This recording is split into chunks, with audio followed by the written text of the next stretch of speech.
Next question में देखिए, next question में कह रहा है 3 glass cylinders of equal height h equal to 30 centimetre and same refractive index are placed on horizontal surfaces as shown.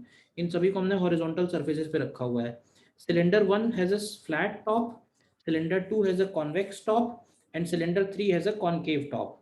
The radii of curvature सभी का same दिया हुआ है। h1 h2 h3 are the apparent depth of point x। तो basically ये वाला जो refraction है ये प्लेन सरफेस रिफ्रैक्शन बनेगा, ये कर्व सरफेस रिफ्रैक्शन बनेगा। तो हमें अपरेंट डिस्टेंसेस निकालना है। तो तीनों के लिए डायरेक्ट फॉर्मूला क्वेश्चन हो गया ये। तो देखो फॉर सिलेंडर 1,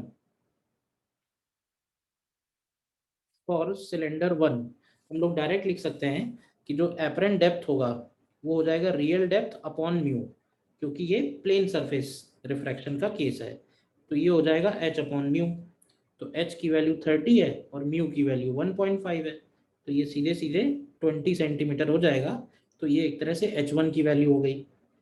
इसी तरह से अगर हम लोग फॉर सिलेंडर 2 करेंगे, तो फॉर सिलेंडर 2 हम लोग फॉर्मूला लगाएंगे mu two upon V. Mu two यानी कि एयर, तो air upon V minus mu one यानी कि 1.5 अपॉन यू, यू की जगह आएगा minus H is equal to mu two minus mu one upon R. R की वैल्यू यहाँ पे -3 मीटर यानी कि -300 सेंटीमीटर पड़ेगी।